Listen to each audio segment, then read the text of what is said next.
Hello, my name is Jolene Stevens. I am the founder of Practically Magic, software that helps you create beautiful professional itineraries.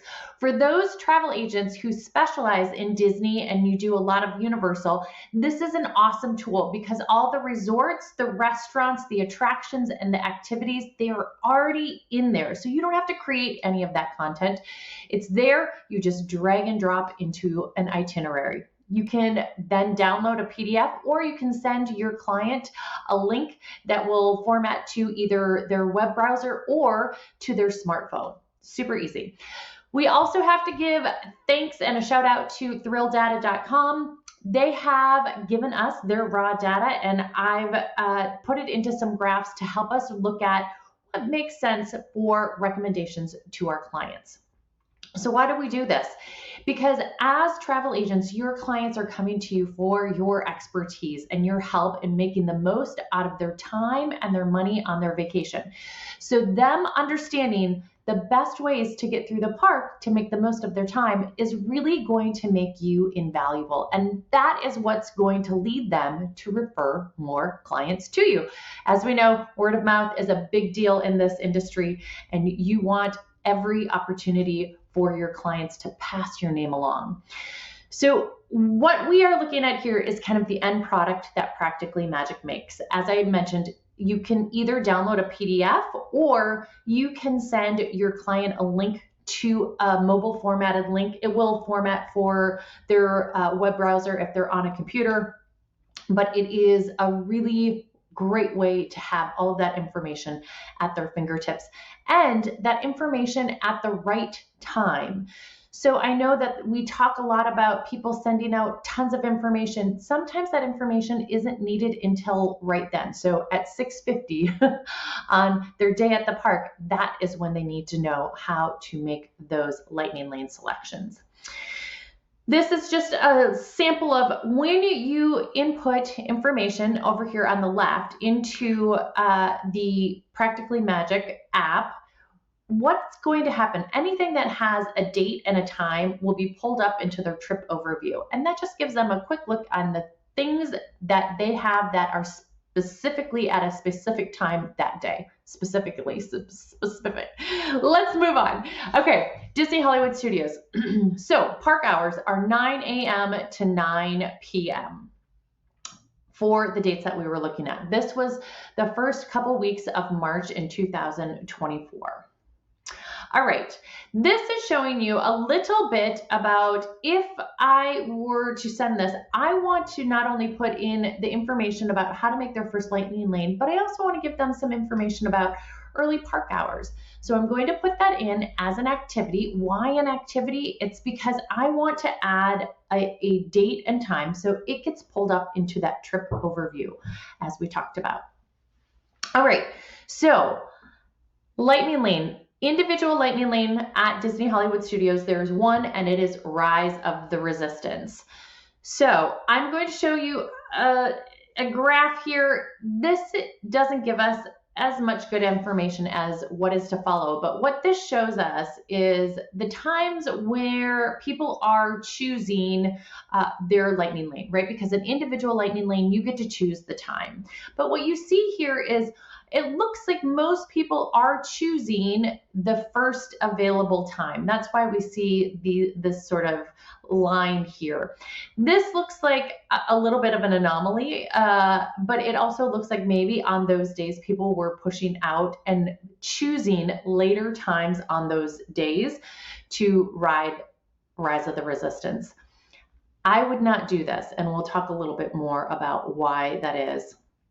But just kind of briefly, when it comes to Rise of the Resistance, because the reliability of that ride is not as high as, let's say, Alien Swirling Saucers, meaning Rise of the Resistance goes down more frequently, I personally tell my guests to choose Rise of the Resistance as early as they can if they are going to use the individual lightning lane. And the reason why is because I want to give them the most opportunity to ride that attraction. So if I put it out at 6 o'clock and then that ride is down, like that puts them in a really bad place because the ride may not come up, or the ride may not come up until almost close. And are they going to stay that long? So I like having it in the very early morning, or as early as I can get it. I shouldn't say very early because typically that's really difficult to get, but as early as I can get it, because if the ride does go down, they can come back then at any point to ride it once the ride is back up. So, and I like using the individual lightning lane because I see it as an insurance policy. It really gives them the ability of, if they are in line for it and it goes down, but they had an individual lightning lane, they can, or if they were supposed to ride it, they don't have to worry about standing in line on a ride that is down. They can just show up when it is up and know that they can get on. So, okay, these are the average standby wait times. So when we talk about standby, right, we're not talking about those Disney Genie Plus or the individual lightning lanes. The three that are going to have the longest lines, Slinky Dog Dash, that is not going to surprise anybody. Millennium Falcon, Smuggler's Run, and Rise of the Resistance are the two right next to that. What I will say is I have seen those two attractions flip-flop, meaning Rise was a longer standby wait time than Millennium Falcon, Smuggler's Run. But I think that when we look at those three, and we can also add Mickey and Minnie's Runaway Railway in there, those attractions are the ones that we will want to try to avoid those lines. So if we can use individual lightning lanes, or we can use Disney Genie Plus lightning lanes for those are going to be the priority. Then of course, to Twilight Zone, Tower of Terror, and forward and so forth. Okay, this is return times for all of the attractions at Disney Hollywood Studios.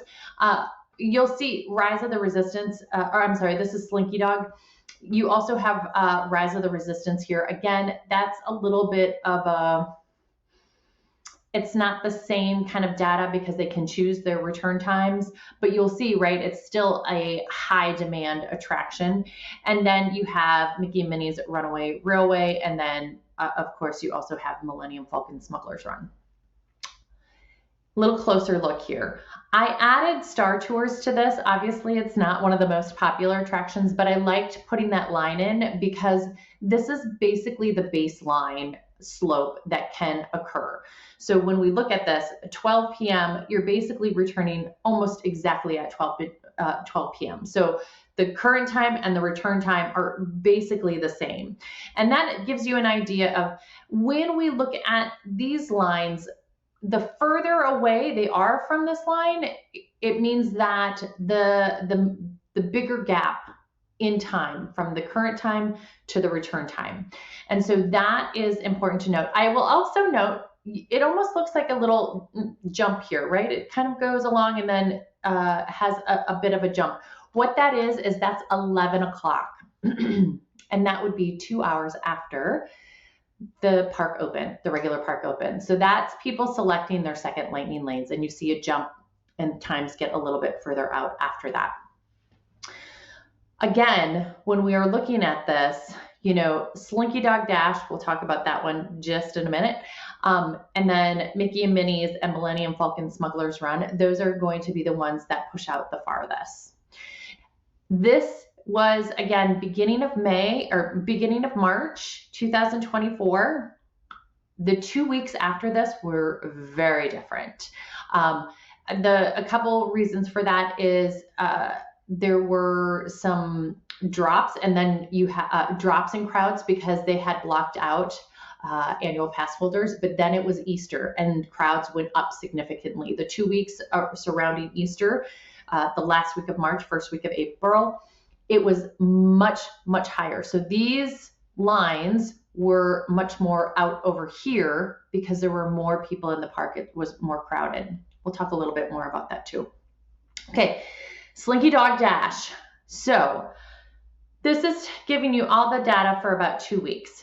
What I'm going to say on this, one, if somebody knows if Disney does not distribute chronologically for Slinky Dog and pushes things out specifically for Slinky Dog to have it be later in the day, let me know. I find this absolutely fascinating because I'm going to just go ahead. This is how everything else looks, almost always. Why Slinky Dog looks like this, I am a little bit stumped on that, other than are they actually inputting it as you cannot get a Slinky Dog typically for early in the day. The other thing that I will say is my guess is that this, one of the reasons why we may see this is everybody's first lightning lane. They're using it as their first lightning lane.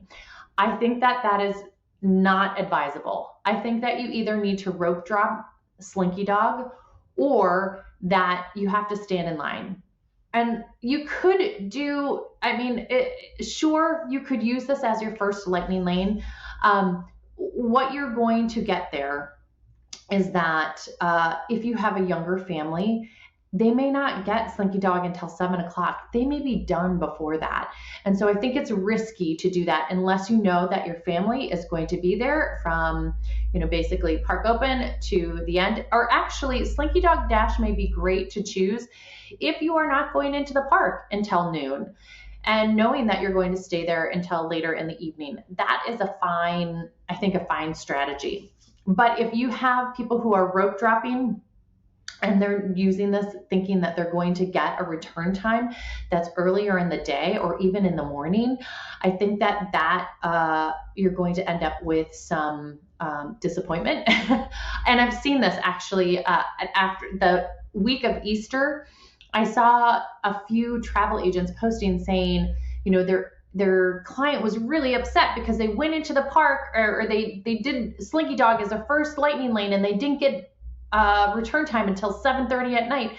And the agent felt very frustrated because they're like, I don't distribute lightning lanes. Like I don't have control over that. But what I want to say is, as a travel agent, this is really important information to know, right? Setting the expectation. So if they want to do Slinky Dog, I would tell them either rope drop it or know that your return time is not going to be until probably later in the day. So you're going to need to stay there, or you're going to need to stand in line for that one. We have seen sometimes that Slinky Dog does have a little bit lower wait time at the end of the night. Sometimes that's not true. So that is very much a gamble. So you either need to prioritize this and rope drop it, assume that you're going to get a late lightning lane, skip it, or stand in line. My recommendation is to rope drop it. Okay, I'm going to skip this one just because this is, technically it's the averages, but these over here, it's pulling the average and it's not throwing out the fact that there's only one day that this occurred. And I would not consider that an average. I would consider that on an average week, you're not going to get any of these times. It's typically out here and that's it. Okay, Millennium Falcon Smuggler's Run. This is the longest wait time for those couple weeks. I think that, again, it's a solid thing to lightning lane. You'll, again, see a little bit of a jump at that 11 o'clock hour. And these days definitely had higher crowds. And so, again, you'll see kind of a moderate time frame versus a higher crowd time. So that's really helpful to know, right? Because when you're looking at this and looking at, okay, if I were to have an itinerary that is going to be at a higher crowd time, I know that the last time that they're going to be able to get a lightning lane for this is probably just after 12. So it's going to need to be the first or second lightning lane. I like doing this first because I like them starting in Toy Story Land, doing Slinky Dog, then Toy Story Mania, and then Aliens, Whirling Saucers, and then go into Galaxy's Edge, where they will, you'll see if they did this at 7 o'clock, their return time is going to be somewhere between 9 and probably about 10 o'clock, right? So if we think about rope drop, 8:30, Slinky Dog, let's just assume it's going to take them a half an hour or 45 minutes to get through that. Then it's 9:15. They can go over Toy Story Mania. Let's add another 15 to 25 minutes there. So now we're up to, let's say, about 9:40. They can go over to Aliens, Whirling Saucers, get through there in 20 minutes, and still be back there if they needed to get back there by 10 o'clock for Millennium Falcon Smuggler's Run. This is also why doing the Rise of the Resistance as early as you can get it works well also, because then typically you can get those somewhere close to each other. They're in that area. It's great. When we talk about Millennium Falcon Smuggler's Run, if you did not want to do this as your first lightning lane, let's say you do Slinky Dog as your first, and then you're going to go do this as your second. So let's say at 11 o'clock, your return time is going to be out at about 1. So really important to make sure that your client knows that when they book this one as their second one, it's going to be more than 2 hours typically after the current time, which means that they can make another lightning lane 2 hours from the current time. So set an alarm on your phone. I want to talk about, we'll talk a little bit about this line compared to the next line, but we'll go over to Minnie and Mickey's Runaway Railway. Again, very similar. You have these days that were a little bit more crowded, and the return times, to get Minnie and Mickey's, you probably needed to do it within your first 2. Maybe you could have done it as your third lightning lane, but you're definitely pushing it out late into the night. I like to use this one as the second lightning lane. So if they're doing Millennium Falcon Smuggler's Run, typically they're going to get it before, let's go back. If they did it as a first, before 11 o'clock. So we don't have to worry about that 11 o'clock time frame. They could be doing this at 10 or maybe 10:30-ish. So right around here. So the return time for Minnie and Mickey's is typically, is going to typically be somewhere around 1 p.m. So that is going to be 2 hours after the current time. So again, set the alarm on the phone. But you'll notice Mickey and Minnie's Runaway Railway, when we look at this kind of slope here, at 12 p.m., let's look at 12 p.m., you're out just past 4, maybe even 5-ish. If we go to 12 here, you're still at like 3. I do think that you can flip these two and have it be a solid plan, meaning that they would do, let's say, Toy Story Land first, and then they go over and do Minnie and Mickey's Runaway Railway at that time, and then head back to Galaxy's Edge.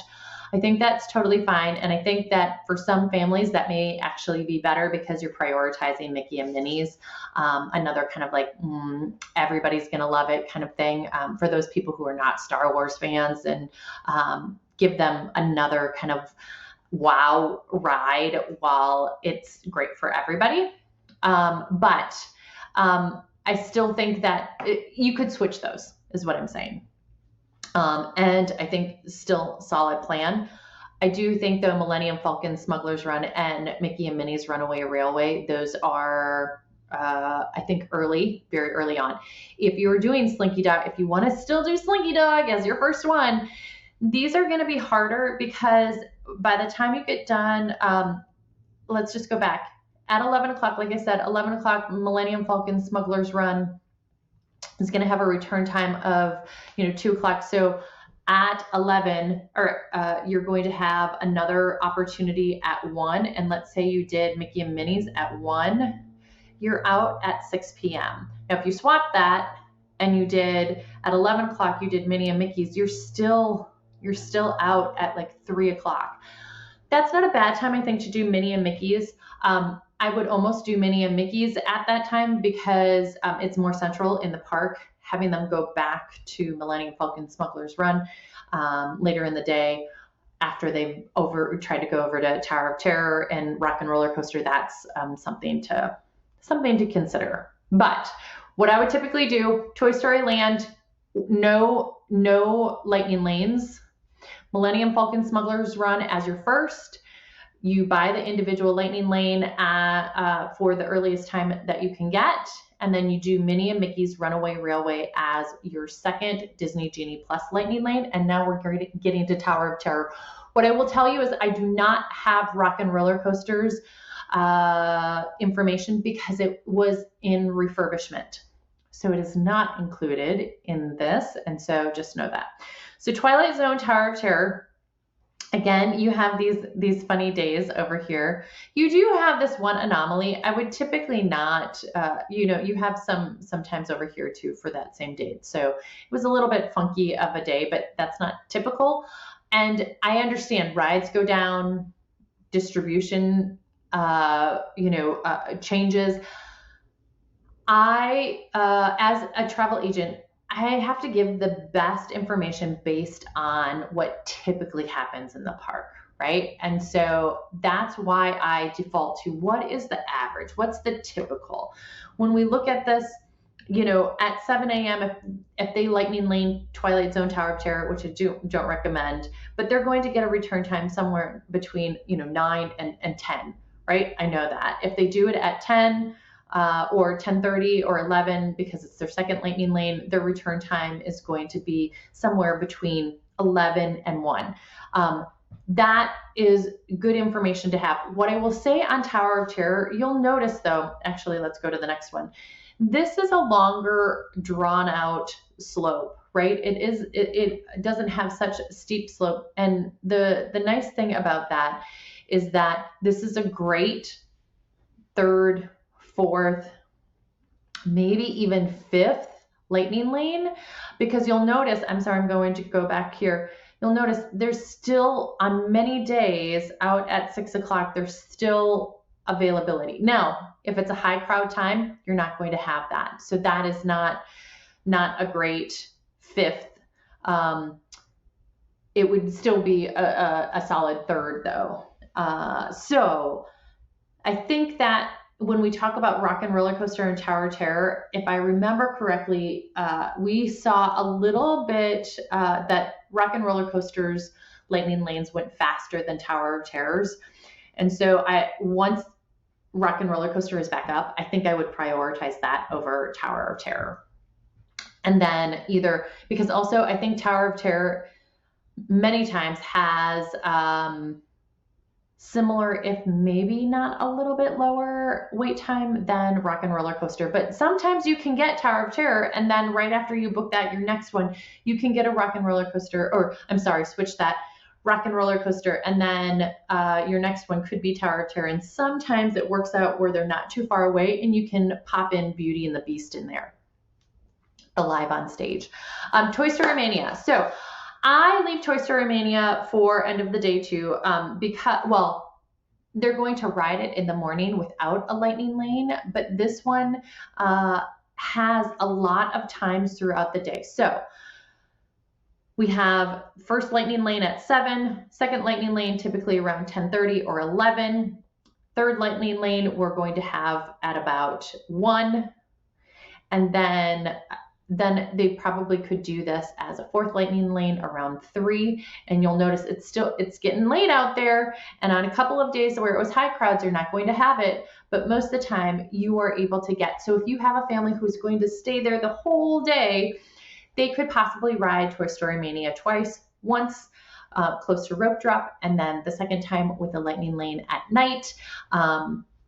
My family is competitive. I've figured out the secrets to Toy Story Mania, and I want to ride it as much as we can. So I'm a little biased here as far as what I want to do with Toy Story Mania. Again, you see the average.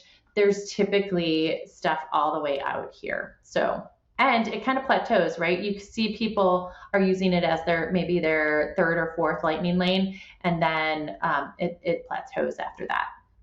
Star Tours, again, these are the days that were a little bit more crowded, but still pretty close to this. You don't have them all the way out here. And again, if you want to make your client feel like they have won, have them do this as their, fifth or sixth lightning lane. But I do think that Star Tours, because the wait time is so low, that maybe that's not really necessary, and that Star Tours is a good filler. So meaning buffer, before or after a lightning lane that's over on that side. So alien swirling saucers, I don't typically lightning lane. If you have a family that is not going to do Tower of Terror, is not going to do rock and roller coaster, obviously this is a fine thing to do as a lightning lane. If they are starting over in Toy Story Land at Rope Drop, they could use a lightning lane for Toy Story Mania or Alien Swirling Saucers and kind of have them back to back in the morning if you didn't care about Millennium Falcon Smuggler's Run or Mickey and Minnie's, but I think you do. This would be fine to do. I mean, if they're going to be hanging around, not doing the big stuff, this is a great later lightning lane for them that they could do it again. I left this in this is from, I think, 2 years ago when we had Rock and Roller Coaster in there. You'll see a lot of times Rock and Roller Coaster was gone by 3. This was in a higher crowd level time. All right, this is some examples of what the itinerary could look like based on different start places. So you have your make your first lightning lane. This actually is a little bit longer than what is on here. You have your early entry, your park hours, and then you have Slinky Dog and then Toy Story Mania. If you were starting out you could start out in Rope Drop, Mickey and Minnie's Runaway Railway and still get over to Toy Story Mania. So if you wanted to forget Slinky Dog altogether, Mickey and Minnie's is a great place to start. Also, if you have thrill seekers, starting them out at Twilight Zone, Tower of Terror, or Rock and Roller Coaster, I think is a great option. If they're going to buy Disney Genie Plus and the individual lightning lane for Rise of the Resistance and Millennium Falcon Smuggler's Run, because if you go rope drop these, typically you can do them multiple times before the line gets too long at rope drop, because everybody's going back to Toy Story Land or to Galaxy's Edge, and so now these attractions are really great at rope drop if that is who your clientele is. Yep. Oh, sorry. This is still Slinky Dog. And all right. I'm not going to go into that. What we will do next, though, is we will talk about how to actually do this in Practically Magic.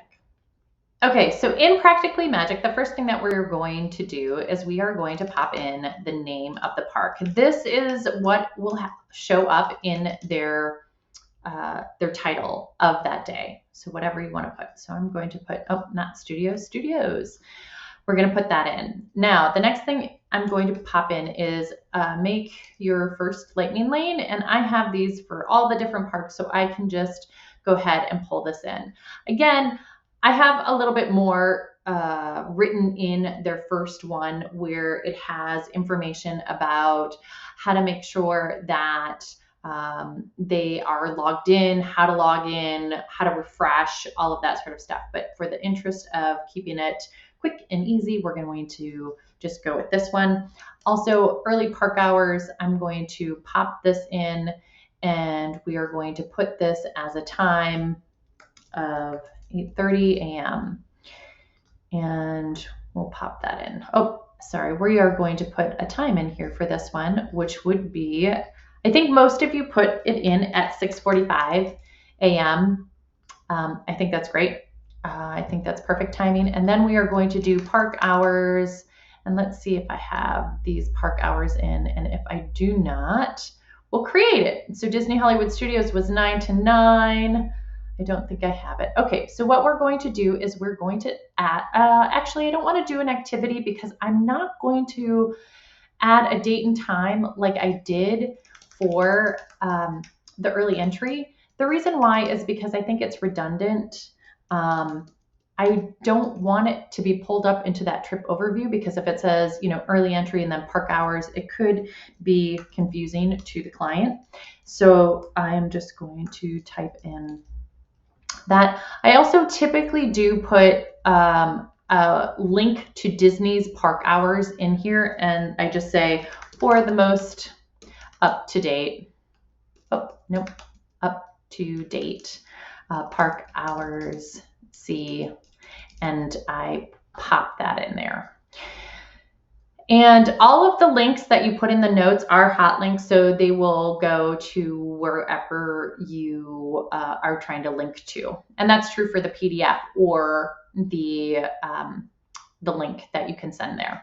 Also, if you want to add, maybe you want to add, bus, or maybe you want to put Disney Skyliner to Disney's Hollywood Studios. Oops. Obviously, this is determined by where they are staying. But I also typically in there, I will put a time for them to leave to arrive at the park at 8:30. I would recommend leaving by 7:30 or whatever your recommendation is. Okay, so we have that. And actually, we'll probably put that in between there because that happens in between there. Okay, and then we're going to go just put, not sling, Slinky Dog. There we go. And you can see, super easy. You just drag and drop. Then we're going to go to Toy Story. And you don't have to, you just need to type in 3 letters and it will start grabbing it from there. So I'm just going to keep grabbing. Then we're going to do Millennium Falcon. And on this one, you'll see I am going to mark it as a lightning lane because I want them to know that this is part of their Disney Genie Plus plan. Also in here, I will tell them after you have ridden this attraction, you can make your next lightning lane. So this is important because I want them to know that after they ride this, it's really important for them to do this. But also in that top instructions about lightning lane, I do write that if your first lightning lane is more than 2 hours after the opening time, make sure that you set an alarm for at 11 o'clock. And at certain parks, or depending on what my recommendations are, I will put that in as an actual entry at 11 o'clock to remind them, because I know that that first lightning lanes, odds are is that they did not get a return time before that 11 o'clock time period. And I think that's really important. In this case, I think that they'll probably get a return time, but you could write extra notes in there that if you don't get a return time, if the return time is after 11 a.m., make sure that at 11 you make another one. So that's in there. I would also put Rise in there, right? And that's a lightning lane and I've told them up here, this is where I would put all that information about the 2-hour return time. And I can show you actually what that kind of looks like too. But so Star Wars Rise of the Resistance. Now, typically there's enough stuff in Galaxy's Edge for people to meander around and look at while they're waiting for their lightning lanes, if their lightning lanes are a little bit later than, let's say, 10. And so I don't typically concern myself. I may give some recommendations on, hey, go check out Ronto Roasters or Docking Bay 7 for food. Make sure that you don't miss the Droid Depot, whatever. No, not the Droid Depot. The market, and making sure that they get into the different stores there and see that. When it comes to Droid Depot, though, that I do want to say is I typically do not schedule Droid Depot for the morning because I don't want them to have to carry those things around. I do that in the evening. So it does mean that some of my families go out and then come back. And that's okay. In the studios, I feel more comfortable with people returning to the back of the park because it's not that big of a park. So other things that we can pop in there between the time they go on Millennium Falcon Smuggler's Run and Rise of the Resistance and Mickey and Minnie's, we can pop in Muppets. This is where I was like, Star Tours is a good buffer. They can pop that in there too and have that be an option. Sorry, I have a little bit of a delay here. Star Tours, and then let's pop in Mickey and Minnie's. Also, I like having quick service recommendations. If you do not, oops, we do need to make that a lightning lane. If you do not have dining reservations, I like doing, and I don't know if I have this quick service recommendations. I have it for Epcot. Do not have it for Hollywood Studios, but I could make one for Hollywood Studios. I would just make it a restaurant and just put, Disney's Hollywood Studios. Quick service recommendations. And then down here, actually, I would just pull this, copy it. That's the location. And then I would maybe put, backlot, docking bay. And I typically add links to those. And then once you've created it once, you can add it to the content library, save it. And now every time I pull this in, it will have all of that information for them.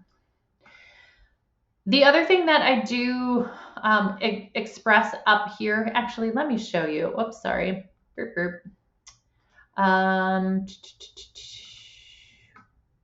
Let's see here. Is it this one? No.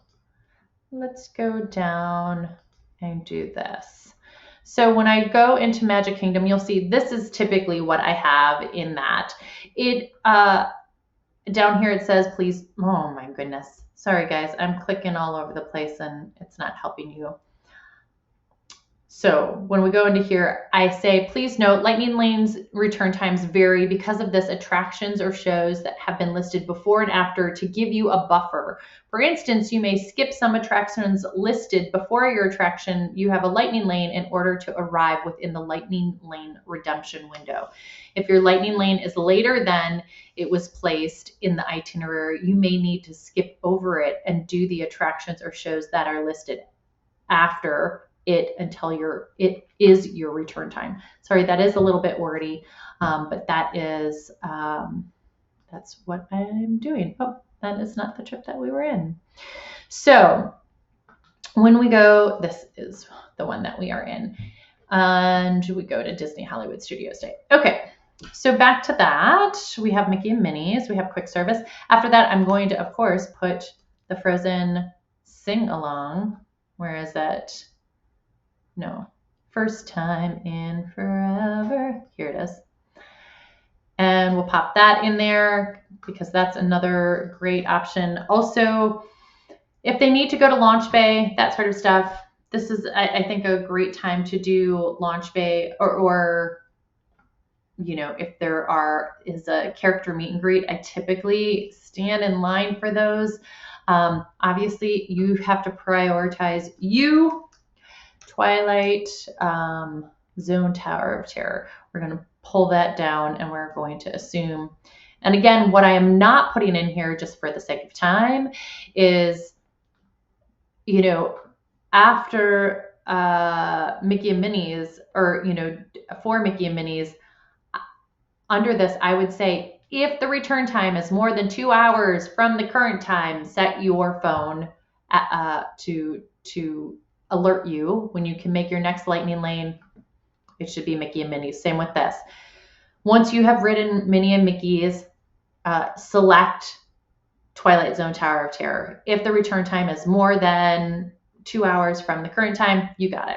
So Twilight Zone Tower of Terror, and then I would go back to Toy Story Mania. Now we have lots of things to pop in there to do that too, because we need Beauty and the Beast live on stage. And that's the nice thing about Disney Hollywood Studios is that it is full of different, we forgot one.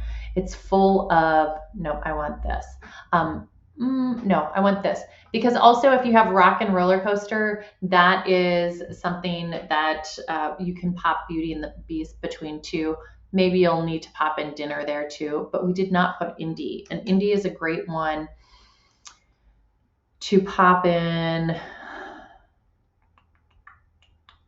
right here. So lots of options there. I also, with Indy, I will put, if you miss the 10:45, there are later times. Check your My Disney experience. I would write that out, especially if you don't have clients who are and this could be something that I update the notes, because like that's always true. If you miss one time, check and see if there's a later time for you. So that is lightning lane strategy. If you, again, you can download the PDF from here, or you can choose the link. What I will tell you, let's go back to, I'll show you what it looks like when we open the URL. This is an example of what it would look like with the link. So if it's on their smartphone, it's going to format it differently. There's not two different columns. It's just one column and they scroll through. It does have a small menu down here where they can skip. Oh, it's not working in this display, but where you can skip to the next page. And so they have that functionality. So you can see in the trip overview, again, anything that had a date and time associated with it got pulled up into the trip overview. And then you have things like the information about their airline, their transfers to the hotel, their hotel, and then little things. I pop in stuff about mobile ordering, how to make your first lightning lane selection, how the itinerary is set up, what they need to know about making the most out of their day, and then all of those other tips and tricks, right? Also, I'm not going to click on it because the recording won't handle it, but you can also, they now can click on any of these entries and it will take them to Disney's page. So if they wanted to know more about Space Mountain or the Tomorrowland Speedway, or if they wanted to any restaurant that is in here as a reservation, they can click on that and they can see all of that information. Super easy. I hope this was helpful. If you have other requests or have questions about any of the strategy or any of the information in here, please let me know. Also, if you are interested in Practically Magic, there is a free 14-day trial. You can go in, create itineraries, and you can see what that would actually look like. If you also need one-on-one help with Practically Magic, we are here to help. I'd be more than happy to set up a time with you to walk you through the best ways to use that tool and how to save the most amount of time. Again, if you have requests, please let me know, but I hope you have a wonderful day.